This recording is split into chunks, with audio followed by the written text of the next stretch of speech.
What's up, family? L. Michael Bird here, and welcome back to the ThriveWell journey. You know, life has a way of writing stories for us, stories about who we should be, how far we can go, and what's possible for us. But at some point, we all have to ask ourselves, are we the author of that story or just a character? What if the story you've been living isn't really yours? So this conversation with my brother and friend, Celestino, aka the Urban Shaman, reminding me that healing doesn't begin when life gets easier. It begins when we get honest. So Celestino and I go deep into what it means to face your shadows, honor your ancestors, and reclaim the story your soul was meant to tell. His journey from Hollywood to the Amazon is a mirror for anyone ready to rise beyond the old narrative they've been living and step into the authentic leadership, purpose, and spiritual freedom that you have been seeking. So lean in. This one isn't just about transformation. It's about remembering who you truly are. Mexico. I was in Cabo. I was staying in a fancy villa with some fancy friends in front of the ocean. And I was soaking. At another moment, I'll share this picture with you. Someone took this picture of me. I was soaking in this infinity pool. And you see the ocean in the background. So that's what I'm seeing. I'm seeing the ocean in this infinity pool. There's this amazing villa behind me, this amazing view, and my heart was constricted. I was in pain. I was hurting. Like, how could I be in this space enjoying such opulence when my brothers and sisters throughout the world are in pain, are in anguish, in a war and struggles? And I was, this is how the programming works. And what did we find? We arrived at a very critical moment. She was 17 years old. She had a very volatile mom and dad relationship with her mom and dad, particularly her mother. Her mother always behaved like she was the competition, like the other woman. This is her biological mother, it's not the stepmom. And what happens at 17? Every episode of the ThriveWell journey is about alignment, bridging who we're becoming with how we lead, create, and build. And today, Celestino, also known as the Urban Shaman, brings a masterclass in that alignment. From Hollywood to the Amazon, his story shows what happens when you stop performing and start leading from purpose. Through the Ushaman method, he helps entrepreneurs, creators, and visionaries face their shadows, rewrite their stories, and step into authentic power. So if you're ready to grow from the inside out, this conversation is for you. Hey there. Look, my hope is that the ThriveWell journey meets you exactly where you are and helps you rise into who you're here to be. It's 2025, and this is your year to thrive despite what the world is throwing at us. And our desire is that our conversations inspire you, bring clarity, and give you a reason to breathe deeper. So our ask is that you take a moment to subscribe, download the episode, and follow us on your favorite RSS platform. Your support doesn't just help the show grow. It helps build a space that's rooted in your evolution. And that means everything to me and the TTJ team. Now, if you're ready to go beyond the episodes, come join our private ThriveWell Journey discussion group on Facebook. We're walking through a 22-week series built to anchor each week in intention, purpose, and meaningful connection. I do so look forward to hearing your voice and can't wait to see you in the group. But for right now, let's get into it. Yeah, man. And today we have, not just a friend, not just a man who is wrecking Hollywood, but he's my brother, Celestino, man. I'm really happy to have you here. So how are you doing? Catch me up and tell the world what's going on with you, brother. Well, first of all, thank you for bringing me on your podcast, man. I've been following you, been seeing what you're doing. You know, you are a transformational man, and I love this platform that you put together to amplify some goodness into the world and help people truly thrive and claim their destiny. And I'm very proud of you for doing this. So when you asked, I was honored, to come on. Well, it would be crazy of me not to have you on. I mean, you're doing some transformational things too in your world. And I really want to get to the juice of that. And I know that Man, the last time, actually, I think last time we talked was what, 2018. I think you were traveling. You were coming from Florida. You were in your home, your home on wheels. No. Last time we talked, I was actually in Atlanta, Yeah, and I was filming Fight Night fight with, night. with Yes. Sam Jackson, Terrence Howard, and Don Cheadle. Taraji P. That was a lot of fun. Kevin Hart, and that was a lot of fun. And I remember the exact moment we spoke. I don't remember how it happened, and we happened on the call, but they had me in this fancy hotel. I don't remember the name, and they were doing these big parties, and it was loud. And it was driving me crazy because I'm used to solitude, silence. And what I did is I locked myself in the bathroom, and I filled the bathtub with water, and I put my earplugs in, and I had candles going. I went deep into ritual, and somehow, some way, you and I connected, Yeah. and we had a call, and Yeah. we spoke for a few hours in that moment. Yeah. Yeah. It was so funny because you're like you're in all this opulence and all this Hollywoodism in Atlanta, and you're like, yeah, it's a lot. I gotta I gotta go into the water and kind of be away from all that, which I thought was pretty interesting, man. It was pretty crazy. It's exactly as you say. Sometimes we think we want a thing, we're being called to a thing, and then when we're experiencing the thing, we realize, well, this is not exactly what I imagine would feel like, what the aspects of it that I feel called to, and what I've learned through my journey and acting as a platform is that it was given to me by my ancestors so that I could ultimately amplify the energy. I didn't understand that when I started, but that is the thing with all of us. We feel inspired to pursue a thing, and we think that we are pursuing that thing because the end goal is that thing that we feel we want.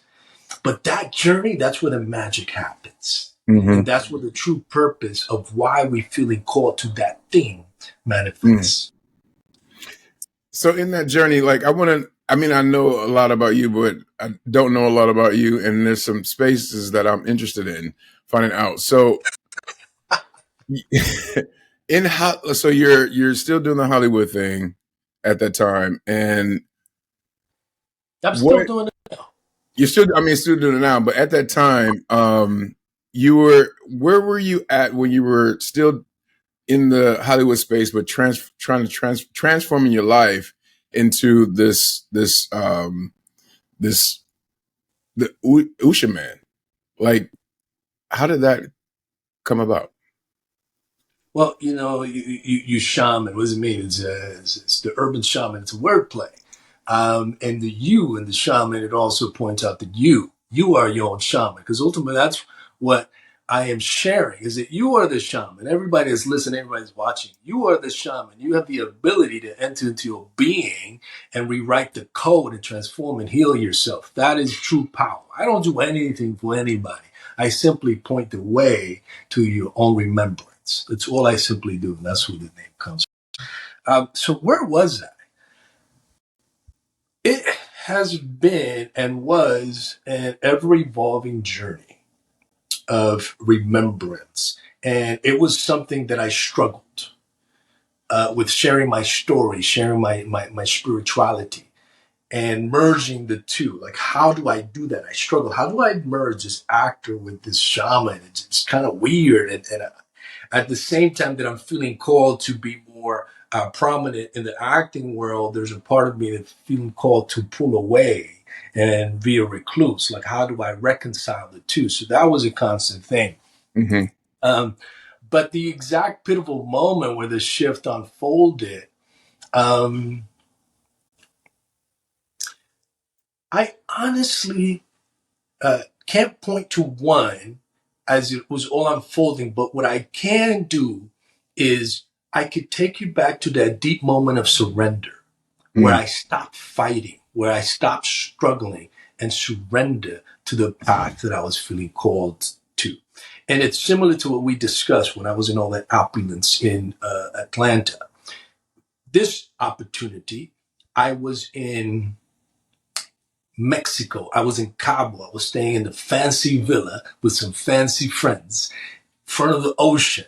And I was soaking. At another moment, I'll share this picture with you. Someone took this picture of me. I was soaking in this infinity pool, and you see the ocean in the background. So that's what I'm seeing. I'm seeing the ocean. I'm in this infinity pool. There's this amazing villa behind me, this amazing view, and my heart was constricted.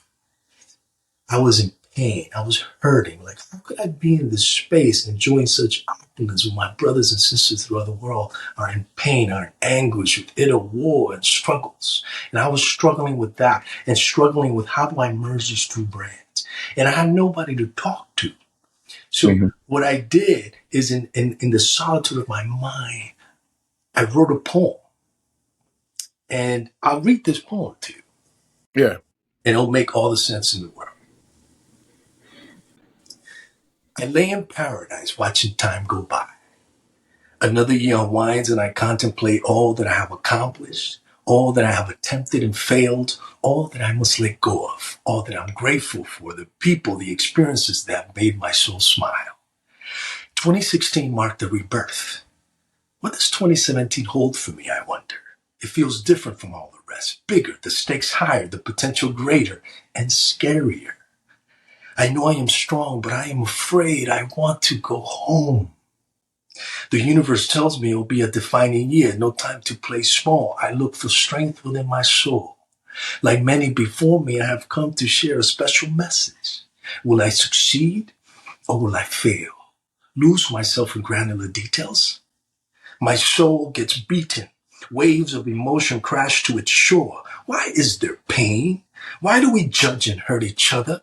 Tears running through a visage of my soul and aching of pain. But a light in me believes it is hopeful. Dim as a candlelight at times, but always present, it lights my way. Tells me not to lose faith, to remain positive and focused on the message. One love, I am afraid, I say.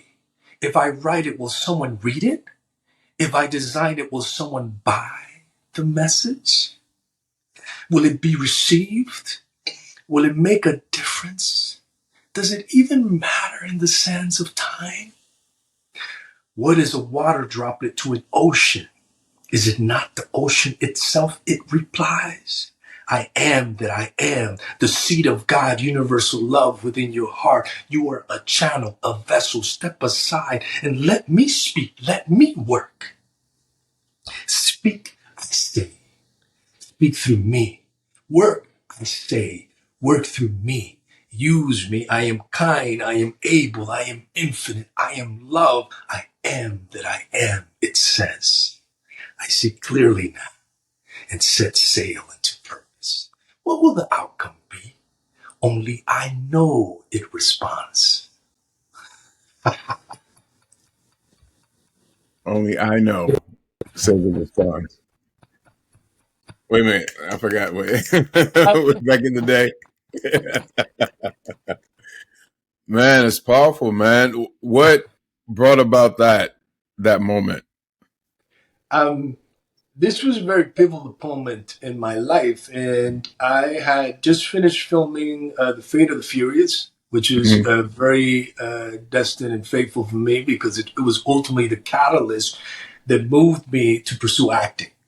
So for me to, let's say 10 years later, go full circle and join, the cast of Fate and Furious was huge. It was a deep moment. Not only that within itself, but it was on the back end of this very mystical and magical random encounter I had in Hermosa Beach while I was walking this craft fair. I had this little Mexican woman. She just connected with me. And she says, ¿Quién tú eres? Which means, who are you? Who are you? I'm looking at her like, I don't think she's watching the type of shows I'm making. She looked like she's watching telenovelas. Yeah. I love you. Yes. So then she says, I am Jemaya. No, she says, who is your mother? ¿Quién es tu mamá? And then I'm like, all right, now she's a little crazy because she doesn't know my mother. My mother. Way on the other side.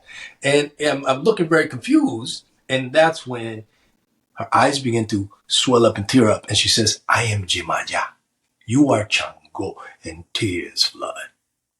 And then she begins to prophesize and speak of a new chapter entering my life, deep transformation, that I should go to Jimaja, the ocean, and cleanse myself in preparation for this journey. And that my ancestors were calling me to go to Cuba, that there was something in Cuba for me. She said, I don't know what it is, but they're calling you to go to Cuba. And I see a lot of people following you, and you're teaching a lot of people. You have a lot of godchildren, she says. And a few weeks later, I get a call from my agent. This is F. Gary Gray wants to see you for The Fate of the Furious, and it happens to film in Cuba. That's like, what? And ultimately, that is how I end up in Cuba doing The Fate of the Furious. So this is when I return. Actually, when I'm in Cuba, I go through, I'm there for a few months, and my dialect coach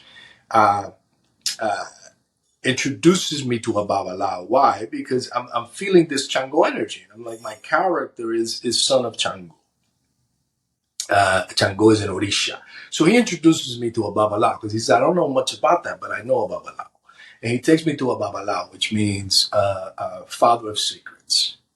And we basically do a field trip with several actors and part of the cast and crew.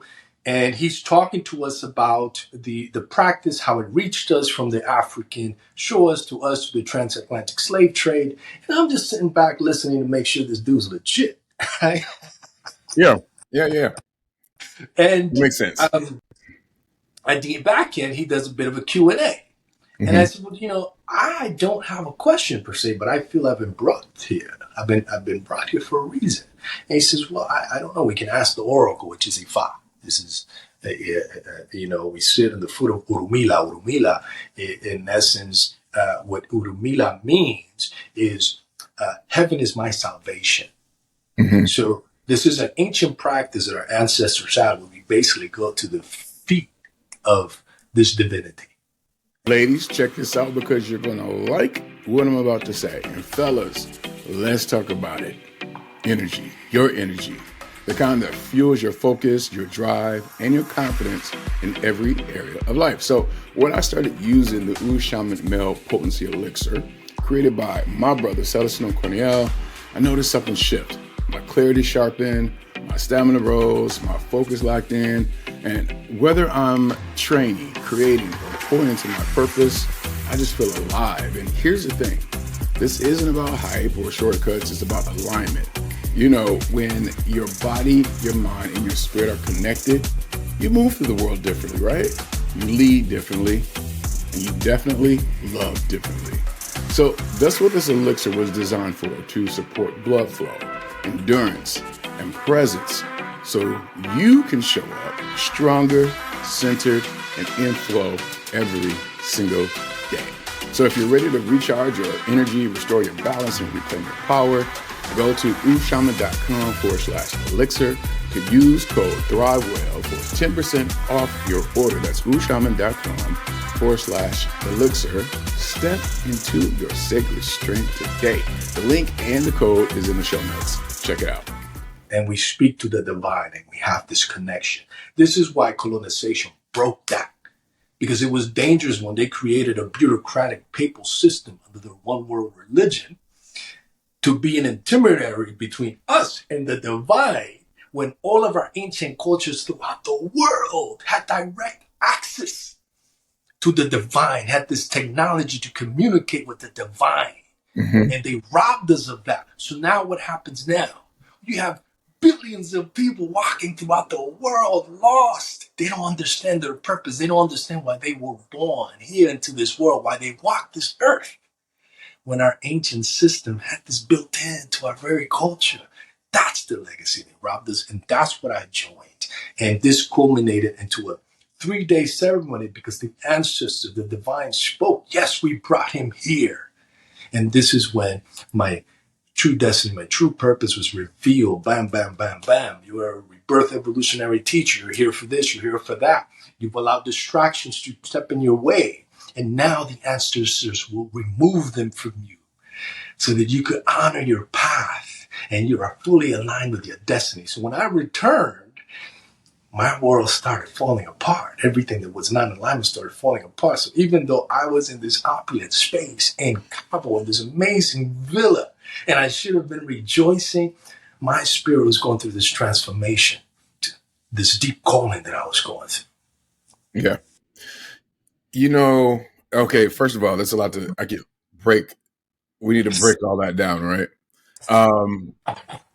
So let me start with this, because that moment, like being as much synchronicity as it was from meeting I can't say Jajima, I can't say it, in Mexico, to being able to say that, you're going to Cuba, it's like synchronistic. You go through this experience, now you're here. Like, how did that change your walk through life? Especially in the space where things were, kind of, shattering around you, but, you're still going through this transformation. It was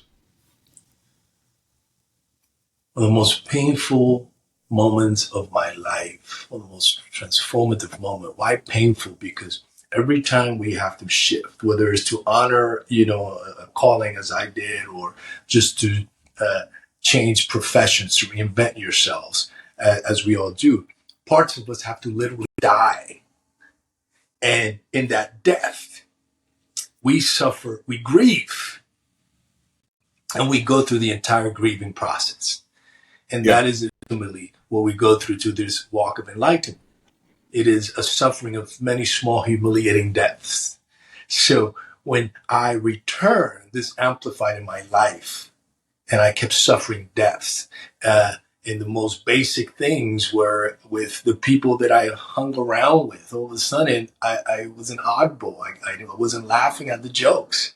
They weren't laughing at my jokes. We didn't have commonality. We had lost that. And the most painful aspect of that was that it was happening between me and my wife. This void, it just kept getting bigger.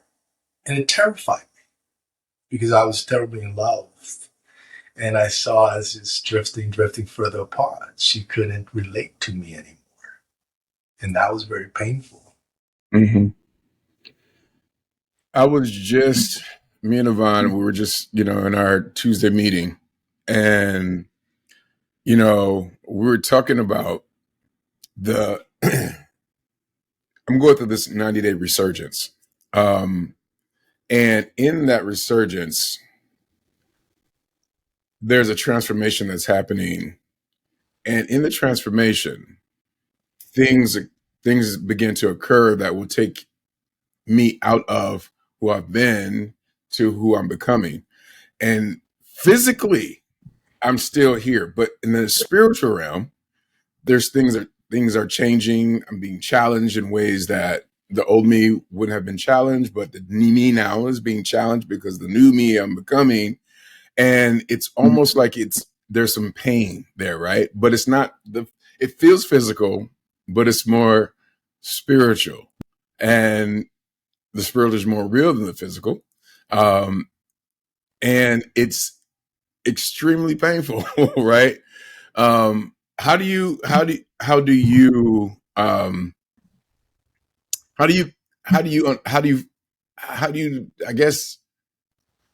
navigate that? And people who are experiencing that for themselves, how do they navigate those moments when they are transformations? Yeah, so it's very painful. Think of it like when we watch these sci-fi movies and folks go through a wormhole and they travel back in time and they always feel the effect, right? Whether they get nauseous, they get painful, like, oh my God, that's crazy, right? That's what we're experiencing. Why? Because we are multidimensional beings and we live in this holographic universe. And there are infinite versions of us in all these universes. So all we're doing in this essence, if you imagine a radio, we're tuning in to a particular station. We call that a frequency so that we can step into that reality. all versions of us, all possibilities for us are already happening. Everything that we feel we desire, it already is. All we simply have to do is tune the dial so that we can listen to that station properly. And we have a system that is in essence a divine GPS that we use in our practices, which is what I went through when I was in Cuba. We call it DAFA. This is when we go before the oracle, and basically we do this once a month, and it is a divine GPS where the oracle speaks, hey, you know this reality that you want? You have to align like this. How do you do it in a very practical sense? Well, that friend that you have that keeps talking to you about this and that, you got to drop him. And that opportunity that's presented to you that you're afraid to take it, you better take it. And that discomfort that you're feeling, embrace it. Because that is the fire of change. It is transformation. It's alchemy. So that is what I share with you and the audience. We have to get comfortable being uncomfortable. There's no other way. So you know what I hear? I hear the word shatter, right? You're shattering a reality that you knew to be true, but maybe not true. How there's a navigation that people need to figure out how to navigate. Like, how do you navigate that? I share. The journey requires you to go through the labyrinth of your shadow. That's not easy to do. Most people get crushed in it because we come born into a system that subjugates us and keeps us abstract. And then you take that further, right? What I mean by that. The first 7 years of our lives, we're receiving the program. The programming comes through us through what? Story. We receive that story from our parents, the institutions, but not just that. We receive it from our parents' parents, their parents' parents, their parents' parents. And these are all, in essence, the dysfunction, but also the power. But here's the trickery. All of that gets encoded into our very own DNA. Our body carries this ancient wisdom. So now, to truly claim our power, what do we have to do? We have to face the dysfunction that lies in our bloodline. Why is this important? Because science tells us that 95% of the time we are thinking. That leaves only 5% of our brain capabilities for creative thought. And you know what happens when we're thinking? The subconscious mind runs the program.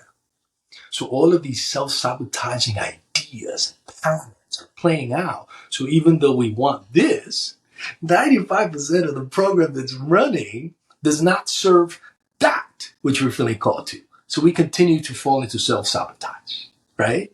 So you have to get to that moment where you stand strong and you face the dysfunction of your family and you stand there as the ambassador of your bloodline and you say the buck stops here with me. And when you finally do that, that's when you claim your power. That is when you make changes, not just in your life, but in the lives of your loved one, and the lives of the world, right?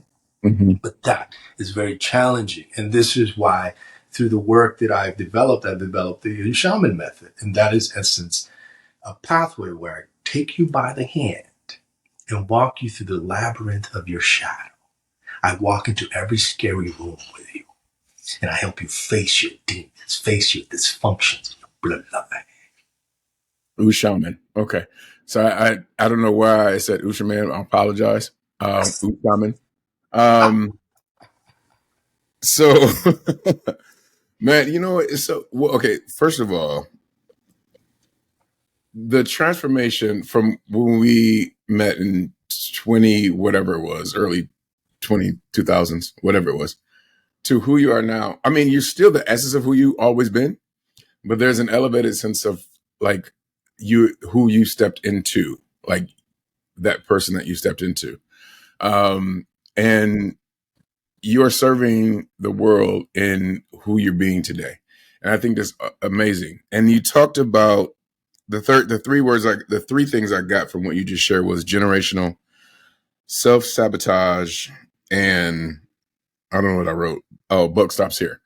So generational, right? Generational, you have all these things from the back past that is in the DNA, but people, I would say, don't necessarily, they just take it as this is who I am, right? But Gotcha. there are things that feed into or informs who you're being, not only outside but from the past that you don't even know. And then those things can speak to a lot of people that that do self-sabotage, right?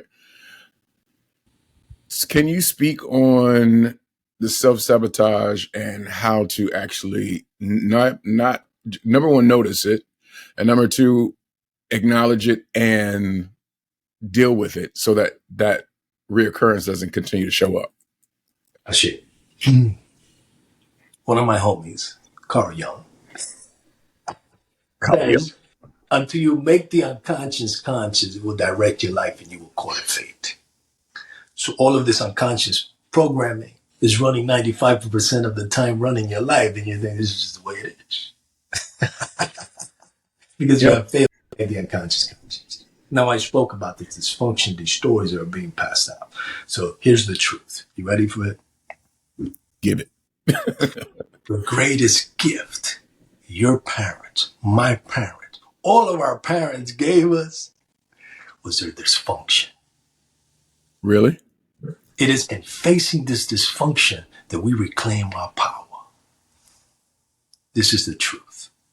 And I'll bring it right in with you. Please, I'm interested in what that is. A woman came to me, studying for quite some time.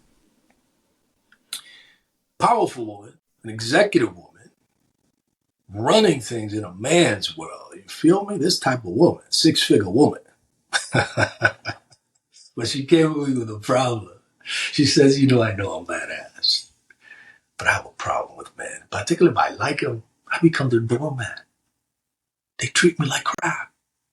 And I know I don't deserve this, and I would not allow someone I'm not romantically interested to remotely speak to me like this. Why do I allow? I don't understand why I keep doing this. And you know what makes it worse, she says? I said, what? They're married. So I'm always the side dick. Okay. So I don't know what to do. So we got to work. I rolled up my sleeve and I started taking her back. And we started, in essence, excavating all her stories to get to the core program, that one core story. Why is this important? Story is the technology that humanity made that changed everything. You see, we are coded to live in communities of maybe 150 people. What changed that? What allowed us to truly dominate the world is when we created story. Story is what allows billions of people. You could be, let's say, Catholic, billions of followers. What connects you all together? Story. This is when colonizers, everybody moved around. The first thing they do was erase your old stories and introduce you to new stories, new mythologies, right? So this is how the programming works. And what did we find?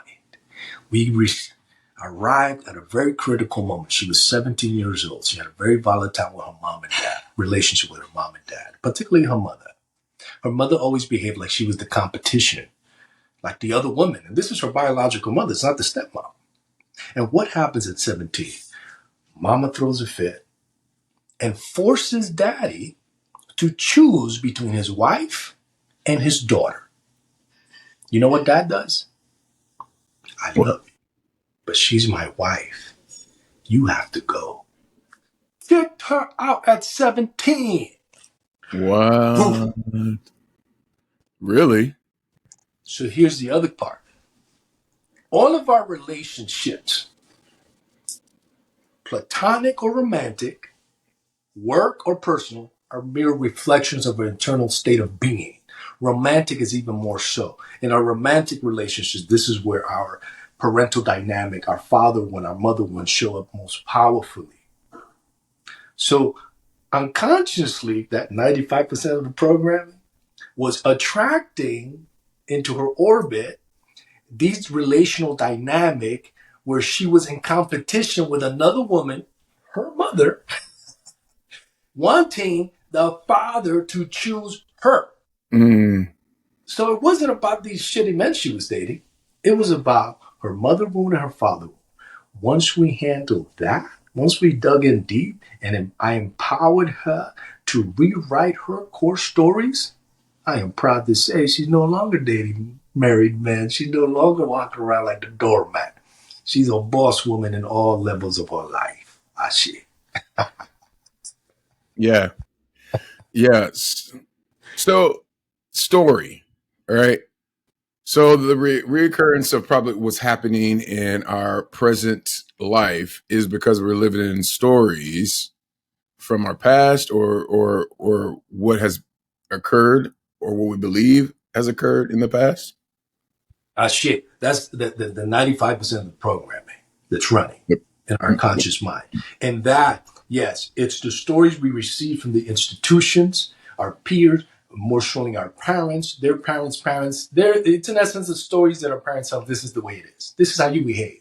You're black. You dress like this. You behave like this. And you feel those pressures. It's all just stories. Hey, you can't wear that.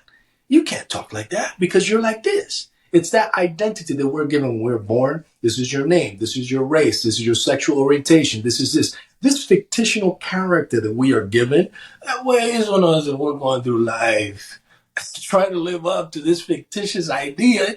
It's not who we are. That is the mold that we must break. You feel me? Yeah. So do you believe, or are you saying, and I can see so much of this right now, that people are living in a story that they believe is true, but it's just a story that's most likely made up from birth? Boom. It's not our story. It's somebody else's story. It's kind of like you're born into your family. And like, for example, me, my mother wanted me to be an architect.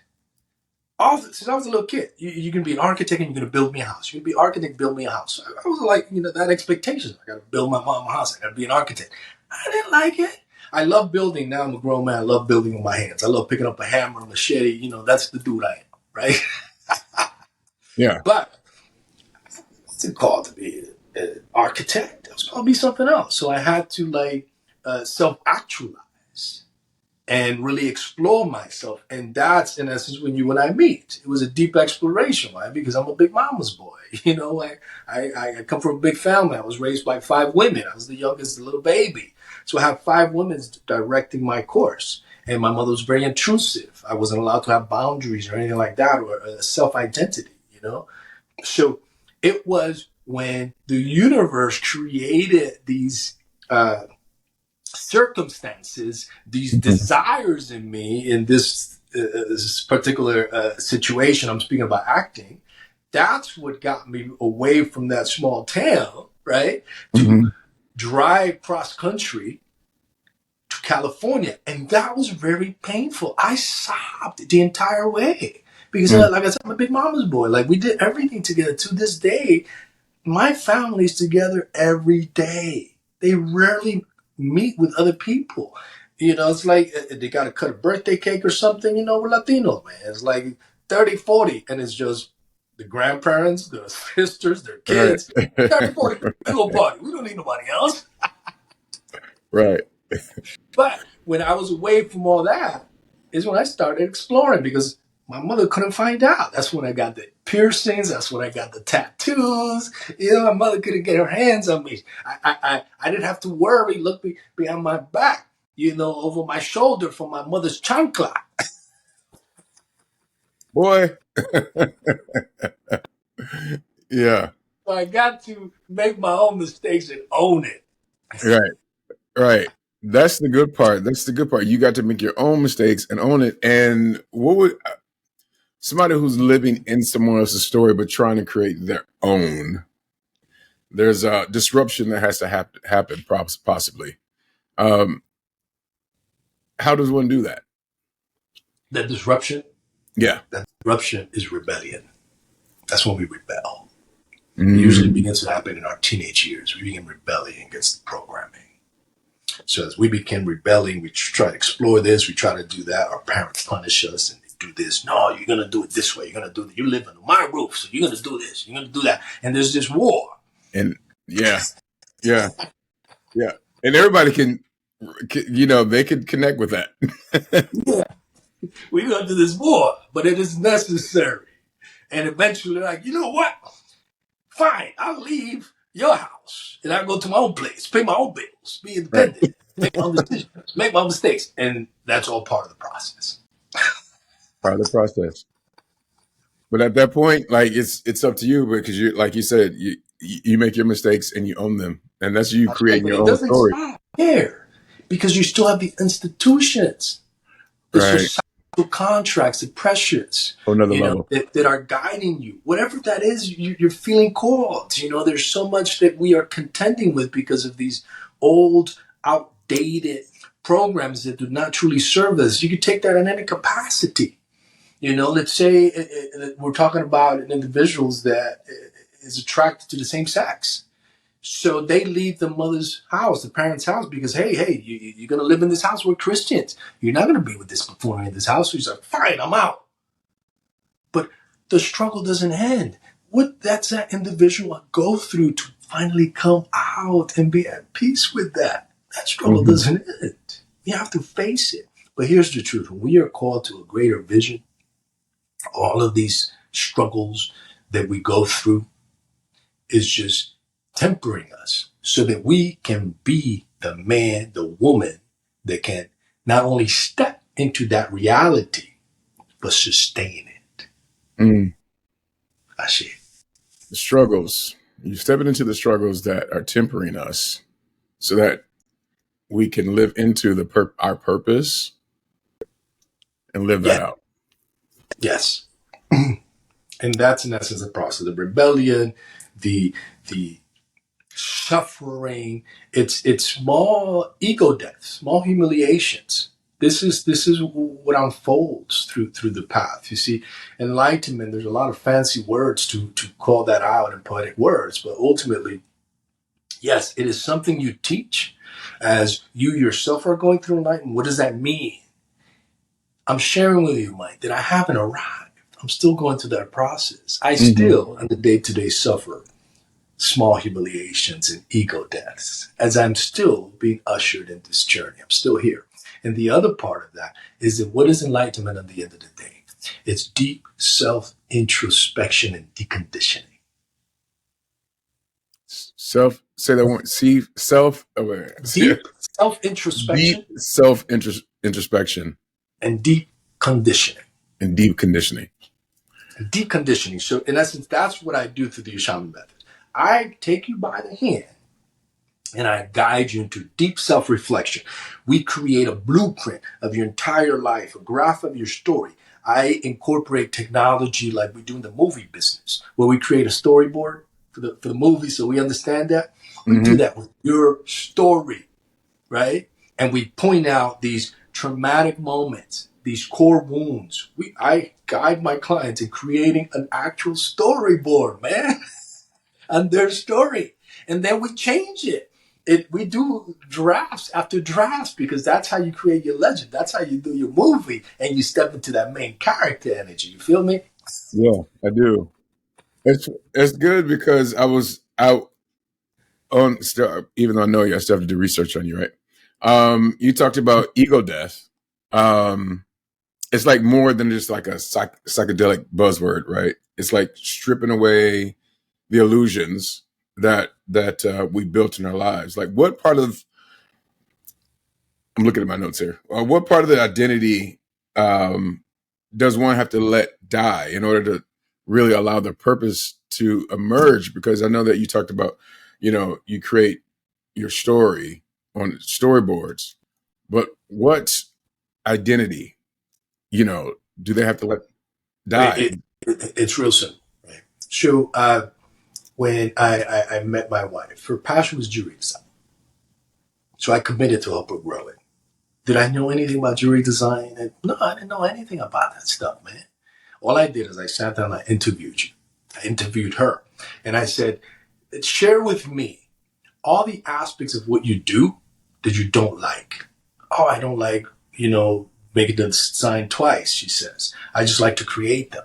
And I wish that all I could focus on was creating designs, because I really feel that I could make some really nice designs if I don't have the other stresses. And I said, fine, I'll take away all the other stresses so you could focus on creating your magic. Remember that 95% program? Remember the 5% of creative magic? I gifted her that. That's what I gift everybody that studies with me. So it's not of what it is. It's when you do that deep self-analysis, where you fully confront yourself, then the path of deconditioning is you identify the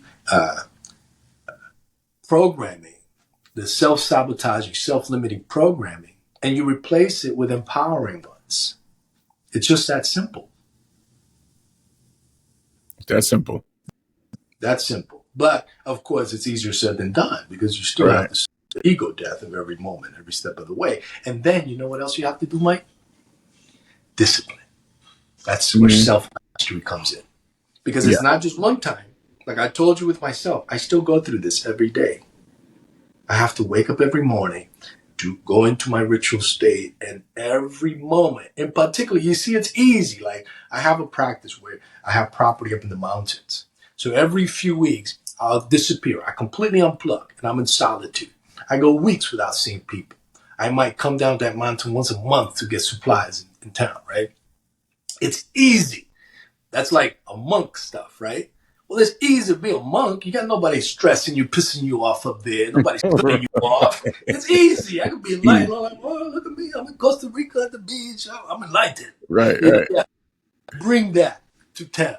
Bring that to Spanish Harlem, where I grew up.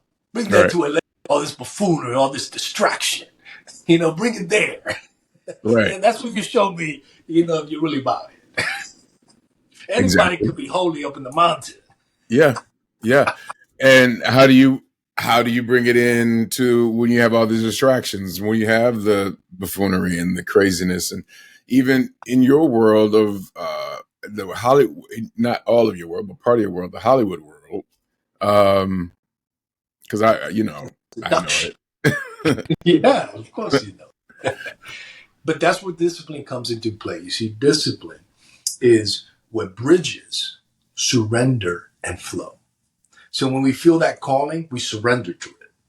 We experience flow because we experience alignment. We experience flow. And then these distractions, these obstacles, these stuff, they create turbulence, doubt, right?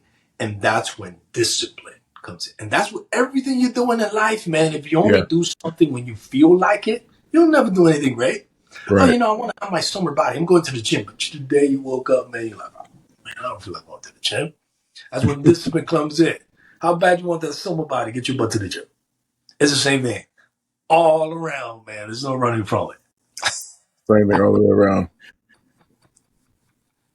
It's truth. That's all the truth. That's all truth. Man.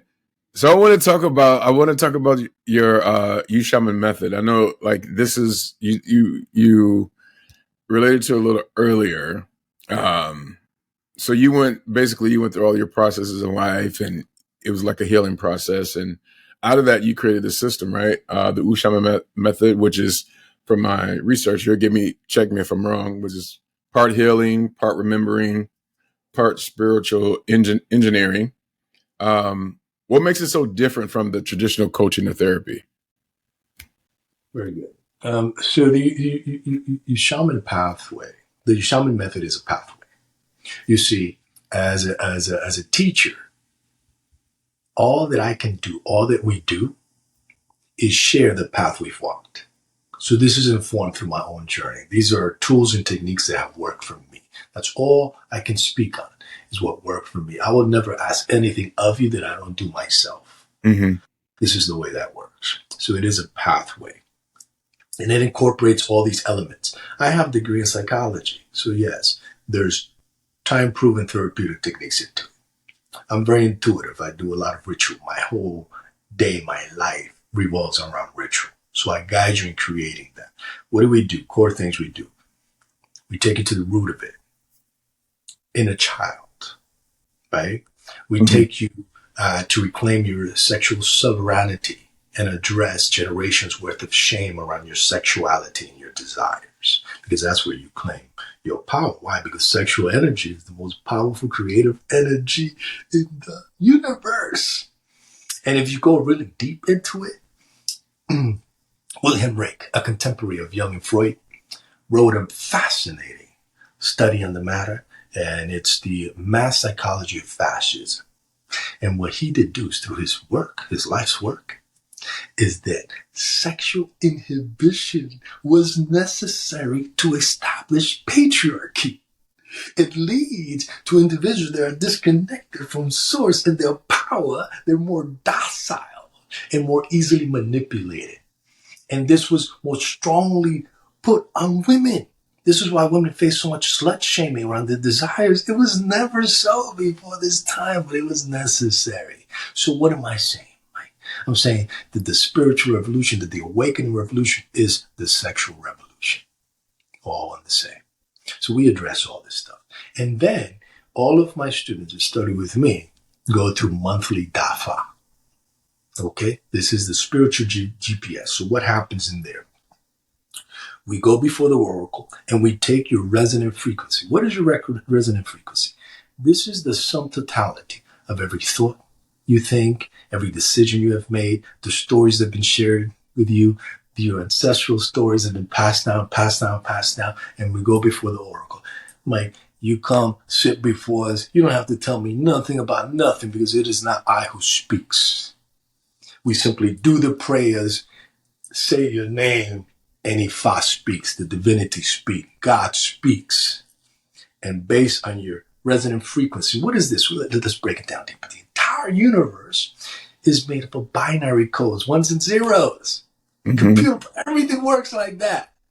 So when we speak your name, Ifa speaks to us through this binary code. It gives us a little ones and zeros that relate to an entire corpus of these multidimensional wisdom that as Baba Lao, we must study and learn. This is a life of study. I am committed to a life of study.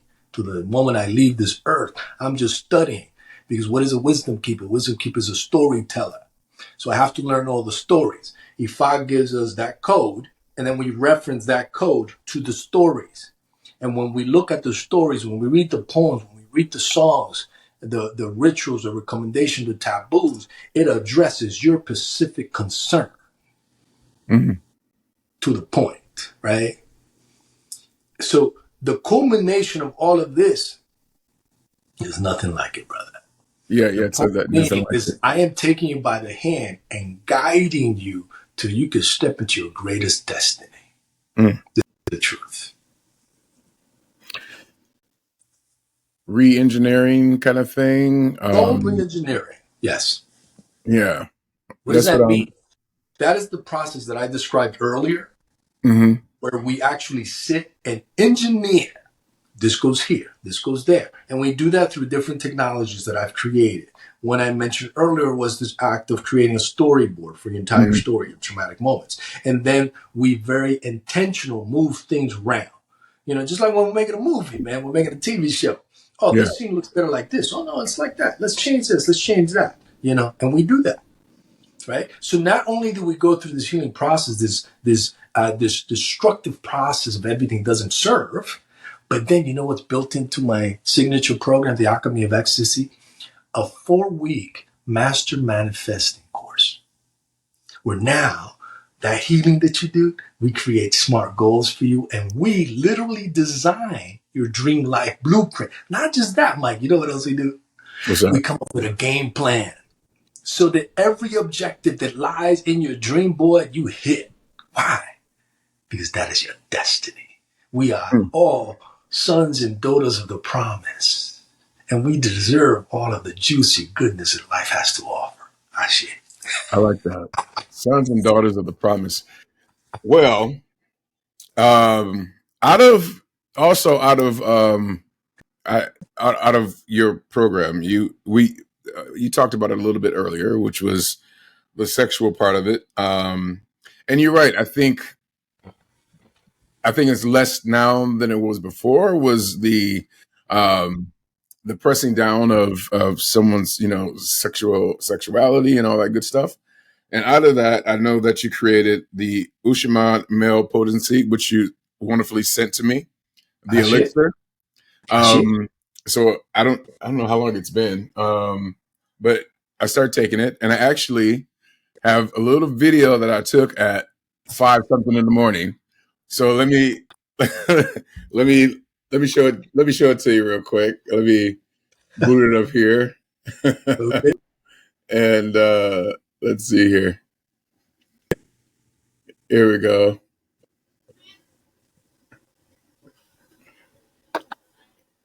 All right. So this. So I know Celestino wanted me to try it. So this is my first day of trying it, and it smells very herbaceous, like some eggs.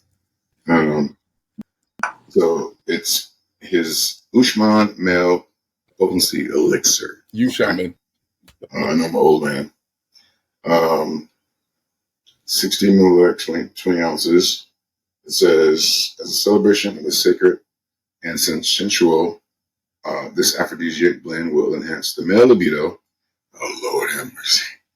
And stimulate desire and make your love making an experience to remember. Take a mini spoonful 2 times on an empty stomach. So I think, can we do 2 times at the same time? Okay. So it's good. Like, not jam, but it's other stuff. I like jam. I think it's like jam. What's in here? Premium honey, wild herbs, ginseng, Baraka ajwa dates, and Nigella sativa. That's before January 26th.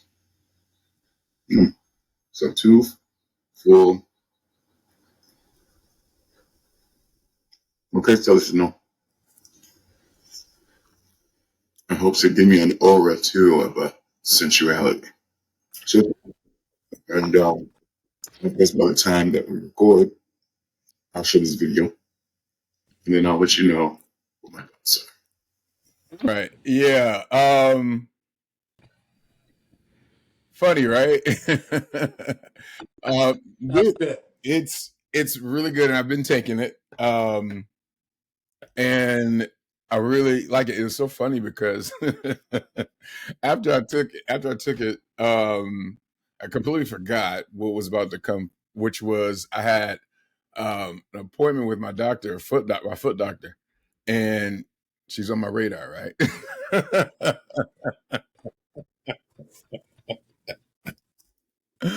I was like, I need this thing to work. Give me some sensuality. But it's really good.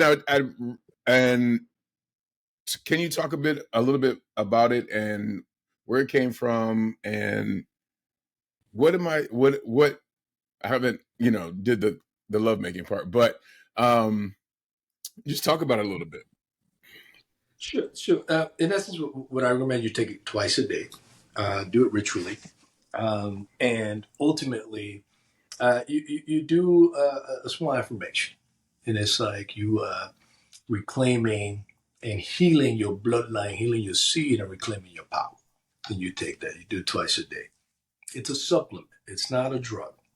Here's the issue: we have now, maybe 300 million men that suffer from ED. And most of that comes from stress, from living a story that does not serve them. The pressures of that, they cannot perform. So Big Pharma disconnected us from nature. Mm-hmm. But the truth is that nature contains all of the healing we need. So Big Pharma removed that from that, did a bunch of patents so they can make money off our healing, and then extracted the essence of these plants and sold it back to us when we can just go into the backyard. That's what our mothers used to do. When we would get sick, they would go in the backyard, get the herbs and the spices, right? And they would give us this tonic, this drink, and it will make us right. All of our ancient tribes, all of ancient people have had this to give us the edge. So this is not a pharmaceutical drug that's going to give you the side effects. This is a supplement. You're meant to take this every day. And it's what I recommend is twice a day. So you take it in the morning and at night, twice a day. Okay, not like twice at one time like I did. Yeah. You can. You could do it like that if you want, but I recommend you just break them up. And you do that ritualistic. I promise you by day 2 or 3, you're waking up and your partner's in full attention. You feel me? Your partner's ready to go. Your part, yeah. Hey, and it's like that. Listen, so how does it come about? I was up in the mountains, like I told you I like to do. I like to seek solitude. And my sister rings me. I have a satellite that I turned on every now and again. My sister reaches me. We're talking, chit-chatting, and she said, I want to send you something for you to try. It's medicine for men. I said, okay, sister, go ahead and send it to me. She sends it. But like I said, I'm out in the boonies, man. For me to go to the post office, I have to drive 45 minutes on forest road, dirt roads to get to the post office. It's down by the railroad. So I don't do that every day. So it went a few weeks before I went down to the post office to pick up this medicine. By the time I arrived, you know what they told me? What's that? They had got robbed. The post office got robbed, the windows smashed. It's in the middle of nowhere. What? They got robbed, so I never got my medicine. I felt so embarrassed to tell my sister because so long had passed. So I just hoped that she forgot about it, didn't mention it. So I kept about my business. A couple of months later, that was in the new year, she hits me up and we're chit-chatting again. She says, so what did you think about that medicine I sent you? I felt horrible. I felt embarrassed, man. I had to come clean. I said, I procrastinated. I didn't go there in time. By the time I made it, the place got robbed. That's what? Crazy. So then she says, I'm going to send it to you again. I really want you to try this. So she sent me this little thing. And to a different address, my other home, the one I'm in now. Boom. I finally I start using it. She gave me just a bit. It's maybe like 7 days worth. You know what I did at the end of 7 days? What's that? What every man that has tried this does. How can I get some more of this, man? Come on, man. I need some more. Give me some more. Give me some more, man. I called her back like a dope fiend, like, how do I get more of this? What's up with this? I feel like I'm God, man. She said, oh, it worked. I said, yeah. So then she says, your uncle makes that. And then she told me the whole story. So then I got with my uncle, and what I did is I worked more deeply with the formula, and I added the dates to add a different texture to it. So I changed the texture and the taste, so it's even more potent. And ultimately, what we've done is, I do list some of the products like you mentioned on the bottle, but the true power comes from what I call a proprietary blend of roots, herbs, and botanicals, right? The way we make. Yeah, that's right there, like boom. Right. Like, listen, this thing will ignite your fire. This thing will awaken the alpha within you. It really gives you this. And here's the thing. It will give you greater focus. Because when you connect with that source energy, you go into what Napoleon Hill calls genius state. So it gives you focus. So like you're saying, I haven't had the time to, engage in lovemaking and really test it. I know, brother, you're already doing that because you're getting that hyper focus, that energy, and you're channeling it into your creative endeavors. So you're getting that. You're getting more energy. It's going to serve you for your workouts. And I'm telling you, when you finally get to swing that, the right individual. No. Look at now. No. Hey, listen, you're hooked now. So when you run out, guess what you got to do? You're going to come back. Can I get some more, man? Yo, Celestino, bruh. I mean, leave me alone, man. Leave me alone. Right. Get your hand out my pocket, man. Right. Oh my gosh. That's funny. But yeah, man, it's really thank you. Thank you for that. Thank you. I shit. And you know what, man? For all your listeners and stuff, we'll do something special. You and I will rap about it, but maybe, some type of code or something so they get a discount. They get to try the magic themselves, because I know they hear us talking. They're like, how do I get some of that? How do I get some of that? I want some of that. Yes, we're going to hook them up. Want to hook them up? I love it, man. I love it. We're going to hook them up. So again, thanks for that. And I want to talk about a little bit. We're running on an hour, so we like to try to keep it within an hour. But how do you keep yourself so? Not everyone who is gifted is grounded, right? And not everyone who's grounded is guided. And you have exemplified that. How do you keep yourself energetically clean and grounded when you're holding space for others and you have a career that you walk in and you have to be this grounded, energetic person? How do you do that? I do that by walking my truth. What does that mean by that? It means that I drink my own medicine and not just the elixir. So I wake up every day. Give you an example. I wake up every day. I spend a lot of time in solitude, and I recommend everyone do that. Not just physical solitude where I go away in the mountains, but when I wake up in my morning and I drink my mushroom coffee, I sit in silence in a state of deep self-reflection and contemplation. Spend that moment. Sacred. No one's allowed to disturb me. Phones are off. Everything's off. You cannot reach me. I'm in my space. And then what happens? I walk into my office, my home studio here. I sit. My desk is here. It's right in front of me. Guess what's right next to it? My altar. So before I sit down at the desk, I stand before my altar. I anoint myself. I pray to the ancestors, the Yusha, the divine.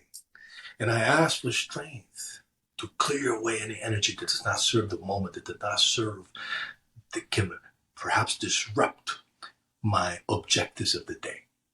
And then, only then, do I sit at my desk and get to work. This is a constant practice.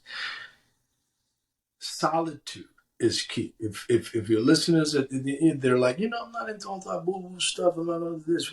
This is what you do, man. You sit in silence. A lot of people say I struggle with meditation and stuff like that, but listen, you create a practice of sitting for 30 to 60 minutes a day in silence, and magic happens. All right? It truly does. I'll give you a perfect example. That's not solitude. What you do is when you have a problem, when you have something you're trying to solve, amplify, expand, hold it, and then just go into silence. Just focus on your breath. Every time you feel your breath, your mind running this way or that way, just go back to your breath. You want to go to a point, and the breath is so beautiful because we're always breathing. We're alive. We're breathing. So it's something to focus. It's kind of like when you are trying to concentrate with your eyes open. You just find a fixed point. When you go, like say in hypnosis, they guide you. Look at the point of my pen. Mm-hmm. Look at that point. That's all it is. You just need to focus on a particular point. So the breath is something really nice. Let's say, for example, if you go out in nature, I recommend that one really good. And it's real simple. So this is what you do, right? You go out in your backyard or something, right? And then what I want you and your listeners to do as a practice is to identify 5 different sensations, right? Let's say the air you feel in your skin, right? The sun, the grass beneath you, right? You identify 5 different stimuli. And you breathe, and you just go from one stimuli to the next.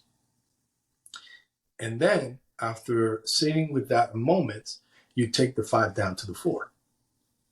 And you go from one to the other, all 4. And then you take the 4 to the 3. And you go from 1, 2, 3. And then you take it to the 2. And you finally arrive to the one. And by the time you arrive to the one, you sit with the one, just the breeze. Your entire body will shift. And somewhere around 25, 30 minutes, your mind will fall completely still. That's when you feel that downshift.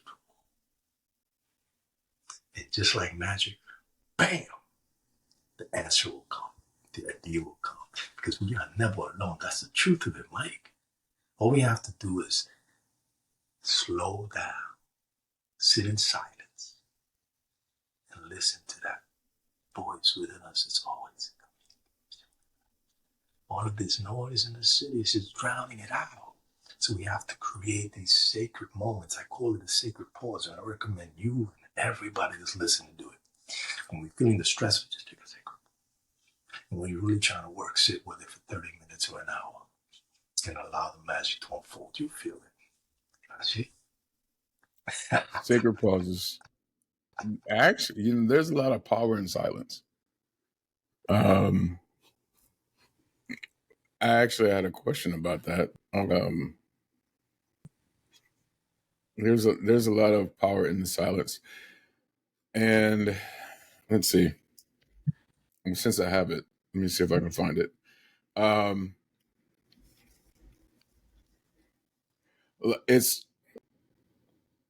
It's hard for people to sit in silence, especially with all the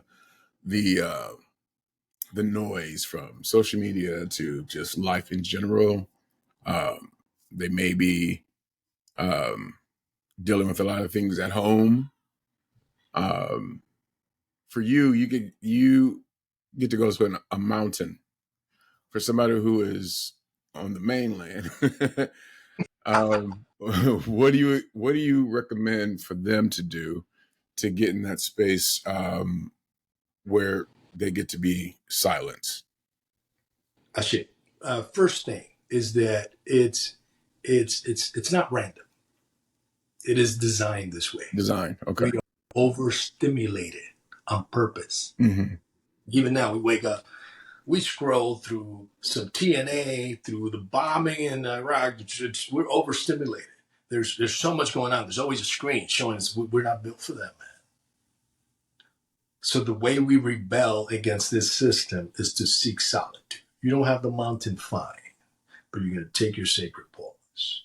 And you create moments. Here's a practice that I have, and I recommend that everyone else, that feels called to it, to join it. In my truck, I have a Palo Santo stick hanging from my rearview mirror. So when I step into my vehicle, what do most people do when they step into the vehicle? Boom, boom, boom, and they head out. I don't do that, man. I step into my vehicle, take a sacred pause. I light the Palo Santo, and I set the intention, and I pray. I just sit for a moment of contemplation. This is where I'm going. I'm taking this ride. Look out for me. Any obstacles in the way be removed. Always walking through. What does that mean? That nothing ever happens to me? Absolutely not. But I promise you that those practices is what keep me grounded. When that fool cuts me off in the highway, instead of me chasing him down and snatching him out the car, I take that pause. I feel this. I'm human. Yeah. So yes, sometimes these fools. Right. If I did not create these moments of reflection, of ritual throughout my day, I will pop off. Understand that other side of me will react. And you know what that other side is? It's my wounded inner child that wants to be seen, that wants to be first, that feels triggered. What did you say to me? Oh, you think you're better?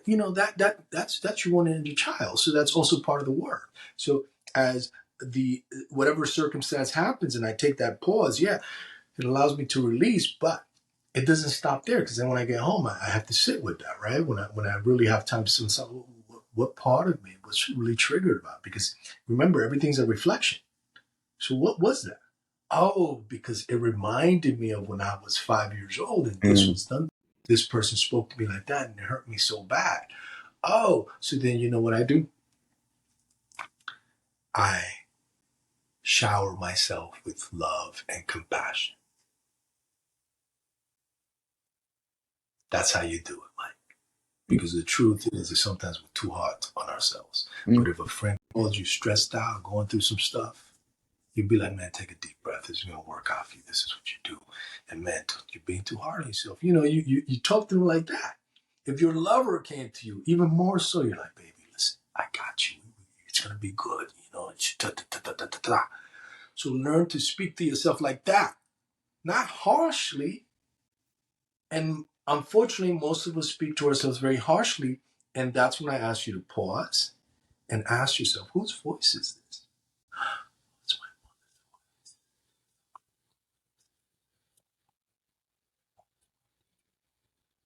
This is the voice that's being used when you were punished. Remember? You know, when I looked at us a certain way. Yeah. Right? No. That's not what we do, man. You got to take that pause and you got to shower yourself with love and compassion. And that in itself is a journey that I take my students through ritual baths, self-love rituals, you know, so that we can rekindle that love affair with the lover within. That's the one that counts. Have a love affair with yourself. Shit. Maybe that will bring love towards the people in their atmosphere and their environment more so. Shit. You hit something very powerful, Mike. You see, many people walk around looking for love. And then they get disappointed. All men are like this. All women are like this. I never meet nobody. Forget all that. My brother, my sister. Focus on yourself. Do the work. It's all about alignment. You focus on the work, and naturally you will begin attracting individuals that are in energetic alignment with that truth of you. If you don't do the work, you know what's going to happen is that individual that you're like, oh, that's the type of man or woman I want, is going to step into your orbit. You're going to find him boring. You're going to find him this or that. Because you yourself are not in alignment with what you say you want, man. You're still with the buffoonery. You're still thinking about the bad boy that worked you out. That worked you out. That's funny. But it's true. It's true. Man, I think that a lot of people can learn from you. And I want people to connect with you. What's the best way for people to get to learn about the Ushaman tribe or is it a tribe? I call it a tribe. I said your tribe. Yeah. So you see, I believe in purpose. I believe in mission. And this was crystallized in that moment where I was in Baja, Mexico, in Cabo, Mexico, in that villa. Mm-hmm. And that is my purpose crystallized. And it is to inspire and empower all of my relations to heal, to rise, and claim their greatest destiny. You walk that way, especially when I saw you when you were filming here in Atlanta. I was like, this dude's. It's the whole energy aura had just elevated. Like you already had a high one, but I mean, it went to a whole nother level. I share. So ultimately, that is it.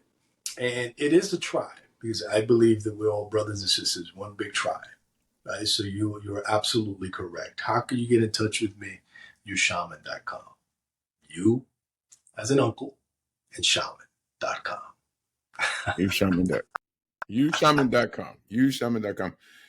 Y'all, I mean, all the listeners and watchers, y'all, I mean, if this spoken to you, I want to find out what part of Celestino's journey resonated with your story and what belief are you ready to let go of? Drop your comments in below.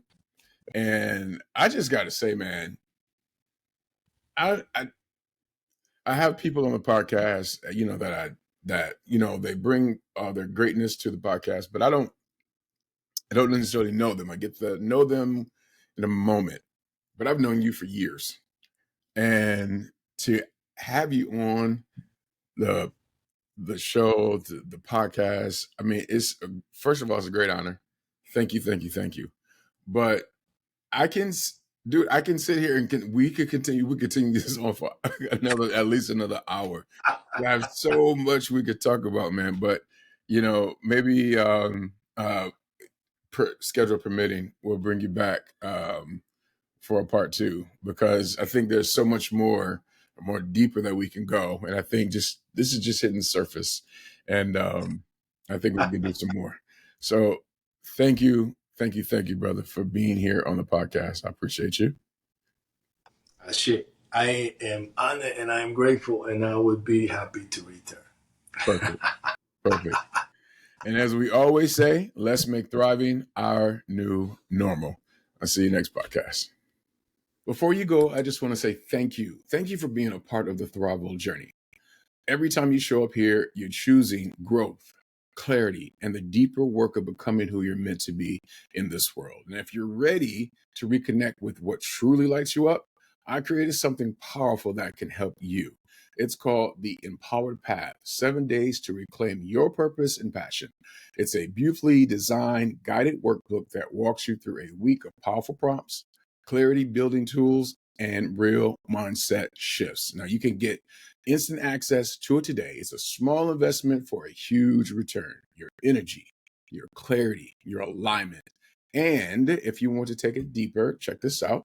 I'm offering a limited number of free 30-minute purpose coaching sessions. No pressure, no pitch, just space for you to reconnect with your direction, your gifts, and what's next.